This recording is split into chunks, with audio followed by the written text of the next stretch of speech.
ಮುಂಬರುವ ಎಲ್ಲ ಸ್ಪರ್ಧಾತ್ಮಕ ಪರೀಕ್ಷೆಗಳಿಗೆ ಸಂಬಂಧಿಸಿದಂತೆ ಹಾಗೆ ಪರೀಕ್ಷೆಗಳಲ್ಲಿ ಹೆಚ್ಚಾಗಿ ಪ್ರಚಲಿತ ವಿದ್ಯಮಾನಗಳ ಮೇಲೆ ಪ್ರಶ್ನೆಗಳನ್ನು ಕೇಳುತ್ತಾ ಇರೋದ್ರಿಂದ ನಾನು ಡೈಲಿ ಪ್ರಚಲಿತ ವಿದ್ಯಮಾನಗಳ ಕುರಿತಾಗಿ ಅಪ್ಡೇಟ್ ಮಾಡ್ತಾ ಇದ್ದೀನಿ. ಹಾಗೆ ಈ PDF ನೋಟ್ಸ್ನ ನೀಡ್ತಿರುವ ವೀರೇಶ್ ಜಾಲಿಯಾಳ್ ಅವರಿಗೆ ಧನ್ಯವಾದಗಳು. ಅವರನ್ನು ಕಾಂಟ್ಯಾಕ್ಟ್ ಮಾಡಬೇಕಾದ್ರೆ ಅವರ ಫೋನ್ ನಂಬರ್ 9035269085. ಇವತ್ತು ನಾನು ದಿನಾಂಕ 6/3/2019 ಮತ್ತು 7/3/2019 ಪ್ರಚಲಿತ ವಿದ್ಯಮಾನಗಳ ಕುರಿತಾಗಿ ಮಾಹಿತಿಯನ್ನು ನೀಡ್ತಾ ಇದ್ದೀನಿ.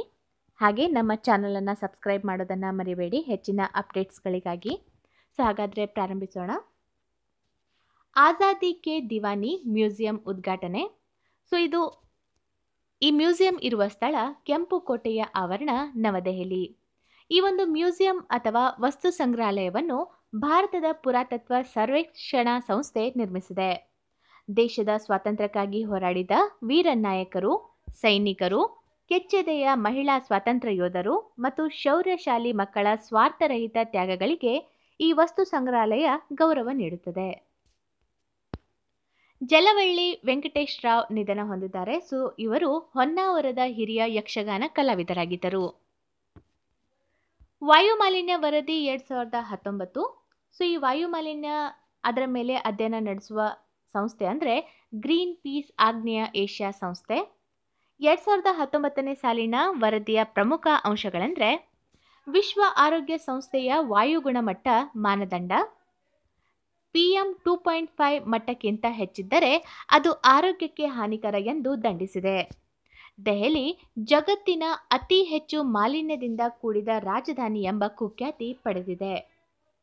2018ರಲ್ಲಿ ಜಗತ್ತಿನ ಅತಿ ಹೆಚ್ಚು ವಾಯುಮಾಲಿನ್ಯವಿದ್ದ 20 ನಗರಗಳ ಪೈಕಿ 15 ನಗರಗಳು ಭಾರತದಲ್ಲೇ ಇದ್ದವು. ರ್ಯಾಂಕ್ಗಳ ಪ್ರಕಾರ ನಮ್ಮ ಭಾರತದಲ್ಲಿ ಬರುವಂತಹ ನಗರಗಳ ಕುರಿತಾಗಿ ನೋಡೋಣ. ಮೊದಲನೇ ರ್ಯಾಂಕ್ ಗುರುಗ್ರಾಮ್, ಎರಡನೆಯದು ಗಾಜಿಯಾಬಾದ್, 4ನೇ ರ್ಯಾಂಕ್ ಫರೀದಾಬಾದ್, 5ನೇ ರ್ಯಾಂಕ್ ಭಿವಾಡಿ, 6ನೇ ರ್ಯಾಂಕ್ ನೋಯ್ಡಾ, 7ನೇ ರ್ಯಾಂಕ್ ಪಟ್ನಾ, 9ನೇ ರ್ಯಾಂಕ್ ಲಕ್ನೌ, 11ನೇ ರ್ಯಾಂಕ್ ದೆಹಲಿ, 12 ಜೋಧ್ಪುರ್, 13 ಮುಜಫರ್, 14 ವಾರಣಾಸಿ, 15 ಮೊರಾದಾಬಾದ್, 16 ಆಗ್ರಾ, 18 ಗಯಾ, 21 ಕಾನ್ಪುರ್, 23ನೇ ಸ್ಥಾನ ಕೋಲ್ಕತ್ತಾ, 29ನೇ ಸ್ಥಾನ ಅಹಮದಾಬಾದ್, 37ನೇ ಸ್ಥಾನ ಜೈಪುರ್, 57ನೇ ಸ್ಥಾನ ಅಮೃತ್ಸರ್, 71ನೇ ಸ್ಥಾನ ಮುಂಬೈ, 153ನೇ ಸ್ಥಾನ ಪುಣೆ, ಹಾಗೆ 172ನೇ ಸ್ಥಾನ ಹೈದರಾಬಾದ್, 185ನೇ ಸ್ಥಾನ ಚೆನ್ನೈ, ಹಾಗೆ ನಮ್ಮ ಬೆಂಗಳೂರು 309ನೇ ಸ್ಥಾನವನ್ನು ಪಡೆದುಕೊಂಡಿದೆ. ಜಿಸ್ಯಾಟ್ 31 ದೂರ ಸಂಪರ್ಕ ಉಪಗ್ರಹ ಯಶಸ್ವಿ ಉಡಾವಣೆ. ಇದು ಇಸ್ರೋ ನಿರ್ಮಿತ ಉಪಗ್ರಹವಾಗಿದೆ. ಫ್ರೆಂಚ್ ಗಯಾನಾದಿಂದ ಯಶಸ್ವಿಯಾಗಿ ಉಡಾವಣೆ. ಉಡಾವಣಾ ವಾಹನ ಯಾವುದಂದ್ರೆ ಏರಿಯಾನ್ 5VA 247. 2536 kg ತೂಕದ ಉಪಗ್ರಹವು ಕ್ಯೂ ಬ್ಯಾಂಡ್ ಟ್ರಾನ್ಸ್ಪಾಂಡರ್ ಅನ್ನು ಭೂಸ್ಥಿರ ಕಕ್ಷೆಯಲ್ಲಿ ನೆಲೆಗೊಳಿಸಿದೆ.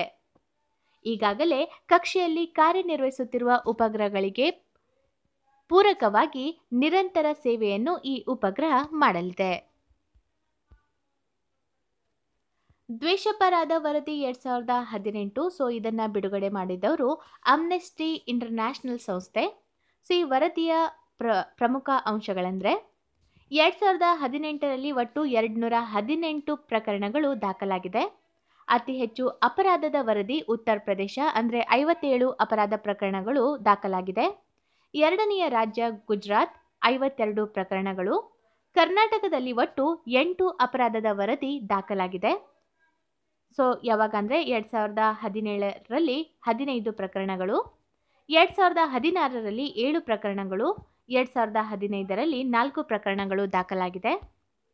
ಹಾಗೆ 2018ರ ಅಪರಾಧದ ಪ್ರಕರಣ ದಾಖಲೆ ಪ್ರಕಾರ 142 ದಲಿತರು, 50 ಮುಸ್ಲಿಮರು, 8 ಜನ ಆದಿವಾಸಿ, 8 ಜನ ಕ್ರೈಸ್ತದವರು, 8 ಜನ ತೃತೀಯ ಲಿಂಗಿಗಳು, 7 ಜನ ಇತರರು, ಒಟ್ಟು 218 ದ್ವೇಷಾಪರಾಧಗಳಾಗಿ ಪಟ್ಟಿಯಲ್ಲಿ ಸೇರಿವೆ. ಇದು 2018ರ ವರದಿಯಾಗಿದೆ. ಈ ದ್ವೇಷಾಪರಾಧ ವರದಿಗೆ ಸಹಯೋಗವನ್ನು ನೀಡಿದವರು ಹಾಲ್ಟ್ ದಿ ಹೇಟ್ ವೆಬ್ಸೈಟ್. ಜಾಗತಿಕ ಕುಬೇರರ ಪಟ್ಟಿ 2018 ಇದನ್ನ ಬಿಡುಗಡೆ ಮಾಡಿದವರು ಫೋರ್ಬ್ಸ್ ನಿಯತಕಾಲಿಕೆ ಪತ್ರಿಕೆ. 13ನೇ ಸ್ಥಾನದಲ್ಲಿ ಮುಖೇಶ್ ಅಂಬಾನಿ ಅವರು ಇದ್ದಾರೆ. ಸೊ ಮುಖೇಶ್ ಅಂಬಾನಿ ರಿಲಯನ್ಸ್ ಇಂಡಸ್ಟ್ರೀಸ್ ಒಡೆಯ. ಮೊದಲನೆಯ ಸ್ಥಾನದಲ್ಲಿ ಜೆಫ್ ಬೆಜೋಸ್, ಇವರು ಅಮೆಜಾನ್ ಸಂಸ್ಥೆಯ ಮುಖ್ಯಸ್ಥರು. ಎರಡನೆಯ ಸ್ಥಾನ ಬೆಜೋಸ್, ಮೂರನೆಯ ಸ್ಥಾನ ಬಿಲ್ ಗೇಟ್ಸ್, ನಾಲ್ಕನೆಯ ಸ್ಥಾನ ವಾರನ್ ಬಫೆಟ್ಗೆ ದೊರೆತಿದೆ. 2017ರಲ್ಲಿ ಮುಖೇಶ್ ಅಂಬಾನಿಯ ಒಟ್ಟು ಮೌಲ್ಯ 2.80 ಲಕ್ಷ ಕೋಟಿ. ಅವಾಗ 19ನೆಯ ಸ್ಥಾನವನ್ನು ಪಡ್ಕೊಂಡಿದ್ರು. ಸೊ 2018ರಲ್ಲಿ 3.50 ಲಕ್ಷ ಕೋಟಿ, ಆದ್ದರಿಂದ 13ನೆಯ ಸ್ಥಾನವನ್ನ ಪಡ್ಕೊಂಡಿದ್ದಾರೆ. ಭಾರತ ಮತ್ತು ಅಮೆರಿಕದ ನಡುವಿನ ಆದ್ಯತಾ ವ್ಯಾಪಾರ ರದ್ದು.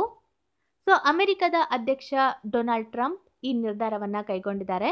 ಸೊ ಈ ನಿರ್ಧಾರ ಕೈಗೊಳ್ಳಲು ಕಾರಣ ಏನಂದ್ರೆ, ತನ್ನ ಮಾರುಕಟ್ಟೆ ಪ್ರವೇಶಿಸಲು ಅಮೆರಿಕಾಗೆ ಭಾರತವು ಸಮಾನ ಮತ್ತು ಸಮಂಜಸವಾದ ಅವಕಾಶ ನೀಡದ ಕಾರಣ. ಭಾರತ ಕ್ರಿಕೆಟ್ ತಂಡಕ್ಕೆ 500ನೇ ಗೆಲುವು. ಸೊ ಭಾರತ ಮತ್ತು ಆಸ್ಟ್ರೇಲಿಯಾ ನಡುವಿನ 2ನೇ ಏಕದಿನ ಪಂದ್ಯದಲ್ಲಿ ಈ ಸಾಧನೆಯಾಗಿದೆ. ಸೊ ಈ ಪಂದ್ಯ ನಡೆದ ಸ್ಥಳ ನಾಗ್ಪುರ್ ಕ್ರಿಕೆಟ್ ಸ್ಟೇಡಿಯಂ, ಮಹಾರಾಷ್ಟ್ರ. ಶೇಖ್ ಅಹಮದ್ ಅಲ್ ಫಹಾದ್ ಅಲ್ ಸಬಾ ಇವರು ಒಲಿಂಪಿಕ್ ಕೌನ್ಸಿಲ್ ಆಫ್ ಏಷ್ಯಾದ ಅಧ್ಯಕ್ಷರಾಗಿ ಆಯ್ಕೆಯಾಗಿದ್ದಾರೆ. ಹಾಗೆ ಒಲಿಂಪಿಕ್ ಕೌನ್ಸಿಲ್ ಆಫ್ ಏಷ್ಯಾದ ಬಗ್ಗೆ ಸಂಕ್ಷಿಪ್ತ ಮಾಹಿತಿ ಅಂದರೆ, ಇದು ಸ್ಥಾಪನೆಯಾಗಿದ್ದು 16 ನವೆಂಬರ್ 1982. ಇದರ ಕೇಂದ್ರ ಕಚೇರಿ ಇರುವುದು ಕುವೈತ್ ನಗರ, ಕುವೈತ್. ಸದಸ್ಯ ರಾಷ್ಟ್ರಗಳು ಒಟ್ಟು 45. ಒಲಿಂಪಿಕ್ ಕೌನ್ಸಿಲ್ ಆಫ್ ಏಷ್ಯಾದ ಮೊಟ್ಟೋ ಅಂದರೆ ಎವರ್ ಆನ್ವರ್ಡ್. ನೀತಿ ಆಯೋಗದ ಸದಸ್ಯ ರಮೇಶ್ ಚಾಂದ್ ಅವರ ಹೆಸರು ಶಿಫಾರಸು. ಸೊ ವಿಶ್ವಸಂಸ್ಥೆಯ ಆಹಾರ ಮತ್ತು ಕೃಷಿ ಸಂಘಟನೆಯ ಪ್ರಧಾನ ನಿರ್ದೇಶಕ ಸ್ಥಾನಕ್ಕೆ ಭಾರತವು ರಮೇಶ್ ಚಾಂದ್ ಅವರ ಹೆಸರನ್ನು ಶಿಫಾರಸು ಮಾಡಿದೆ. ಹಾಗೆ ಫುಡ್ ಅಂಡ್ ಅಗ್ರಿಕಲ್ಚರ್ ಆರ್ಗನೈಸೇಷನ್ ಬಗ್ಗೆ ಸಂಕ್ಷಿಪ್ತ ಮಾಹಿತಿ ಅಂದರೆ, ಸೊ ಇದನ್ನು ಕನ್ನಡದಲ್ಲಿ ಆಹಾರ ಮತ್ತು ಕೃಷಿ ಸಂಘಟನೆ ಅಂತ ಕರೆಯಲಾಗುತ್ತೆ. ಇದು ಸ್ಥಾಪನೆಯಾಗಿದ್ದು 16 ಅಕ್ಟೋಬರ್ 1945. ಇದರ ಕೇಂದ್ರ ಕಚೇರಿ ಇರುವುದು ರೋಮ್, ಇಟಲಿ. ಹಾಗೆ ಇದರ ಮುಖ್ಯಸ್ಥರು ಜೋಸ್ ಗ್ರೇಜಿಯಾ ಡಾ ಸಿಲ್ಟಾ, ಇವರು ಡೈರೆಕ್ಟರ್ ಜನರಲ್ ಆಗಿದ್ದಾರೆ. ರಾಜ್ಯ ಮಟ್ಟದ ಕೃಷಿ ಪ್ರಶಸ್ತಿ ಮತ್ತು ಕೃಷಿ ಪಂಡಿತ ಪ್ರಶಸ್ತಿ ಪ್ರದಾನ 2019. ಈ ಪ್ರಶಸ್ತಿಯನ್ನ ನೀಡುವವರು ಕರ್ನಾಟಕ ಸರ್ಕಾರ.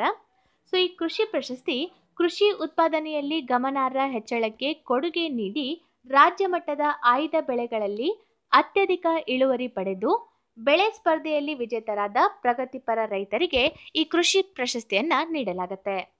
ಸೊ ಈ ಬಾರಿ ಆಯ್ದ ಬೆಳೆಗಳೆಂದರೆ ಜೋಳ, ರಾಗಿ, ಭತ್ತ ಮತ್ತು ತೊಗರಿ. ಹಾಗೆ ಈ 2019ನೇ ಸಾಲಿನ ಕೃಷಿ ಪಂಡಿತ ಪ್ರಶಸ್ತಿಯನ್ನ ಪಡೆದುಕೊಂಡವರು ರಾಜ್ಯದ ಕೃಷಿ ಕ್ಷೇತ್ರದಲ್ಲಿ ಹೊಸ ಅನ್ವೇಷಣೆ ಮತ್ತು ಸೃಜನಾತ್ಮಕವಾಗಿ ಅಮೂಲ್ಯ ಕೊಡುಗೆ ನೀಡಿರುವ ಸಾಧಕರಿಗೆ ಕೃಷಿ ಪಂಡಿತ ಪ್ರಶಸ್ತಿಯ ಗರಿ ಲಭಿಸಿದೆ. 2019ರ ವರ್ಷವನ್ನು ಜಲವರ್ಷ ಎಂದು ಆಚರಿಸಲು ಕರ್ನಾಟಕ ಸರ್ಕಾರ ಘೋಷಿಸಿದೆ. ಸೊ ಜಲವರ್ಷ ಆಚರಣೆಯ ಪ್ರಮುಖ ಅಂಶಗಳೆಂದರೆ ಜಲ ಸಾಕ್ಷರತೆ, ಜಲ ಪ್ರಜ್ಞೆ, ಜಲ ಸಂರಕ್ಷಣೆ ಮತ್ತು ಹಸಿರೀಕರಣ.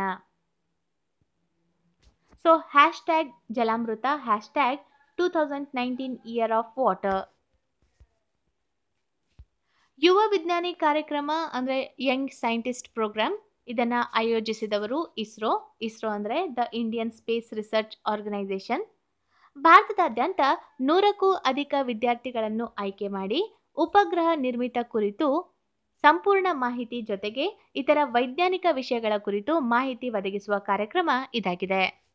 ಸೊ ಹಾಗೆ ಇಸ್ರೋ ಬಗ್ಗೆ ಸಂಕ್ಷಿಪ್ತ ಮಾಹಿತಿ ಅಂದರೆ, ಇಸ್ರೋ ಅಂದರೆ ಭಾರತೀಯ ಬಾಹ್ಯಾಕಾಶ ಸಂಶೋಧನಾ ಸಂಸ್ಥೆ. ಇದು ಸ್ಥಾಪನೆಯಾಗಿದ್ದು 15 ಆಗಸ್ಟ್ 1969. ಇದರ ಕೇಂದ್ರ ಕಚೇರಿ ಇರುವುದು ಬೆಂಗಳೂರಿನಲ್ಲಿ. ಹಾಗೆ ಇದರ ಮುಖ್ಯಸ್ಥರು ಡಾಕ್ಟರ್ ಕೆ ಶಿವನ್ ರವರು.